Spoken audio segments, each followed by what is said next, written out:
আমাদের প্রশাসনিক কাজে বাধা দিচ্ছ। 15 জন স্টুডেন্ট আমরা এখানে থাকবো এবং সিসিটিভি ফুটেজ আমাদের স্টুডেন্টদের সামনে আপনারা দেখাবেন, কিন্তু আপনারা ওই দিন ওই দেখানোর সৎ সাহস পর্যন্ত করেন নাই।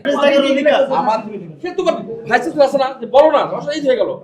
উনি যদি মনে করে আইনগত সিদ্ধ, আইন সিদ্ধ যদি মনে হয় উনি হলে সিসিটিভি ফুটেজ দেখতে ভিসি স্যারের কাছে অ্যাপ্লিকেশন করতে হয়, এরকম কোনো রুলস নাই। এটা যদি সাইকেল এক নাম্বার কথা স্যার, এক নাম্বার কথা আলাদা বিষয়। যেখানে শিক্ষকের বিরুদ্ধে, প্রভোস্ট মহোদয়ের বিরুদ্ধে শিক্ষার্থীর অভিযোগ, যে অভিযোগের প্রমাণাদি এই সিসিটিভি ক্যামেরাতে আছে। Lily whipped shea mystic glowing body wash, secret to ultimate glow. সেক্ষেত্রে আমি এটা কোনোভাবে বিচার্য বিষয় এখনই আমি ডিসক্লোজ করতে পারি না। এই যে এখন যে কথা বলছি, এই বলার সঙ্গে সঙ্গে তো ফেসবুক বা মিডিয়াতে যাচ্ছে, সামাজিক গণমাধ্যমে যাচ্ছে।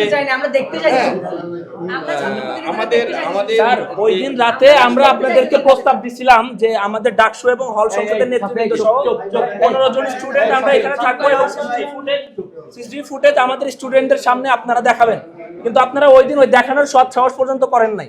তার মানে আপনাদের এইখানে যে স্যার আপনারা এখানে সাহস নাই, এই কারণেই যে আমরা সাহস কেন থাকবে না স্যার? আমরা খারাপ না, আমরা কিন্তু একটা নির্দিষ্ট বাউন্ডারি এরিয়ার মধ্যে আমি আমার বসবাস, একটা নিয়মের মধ্যে আমার জব।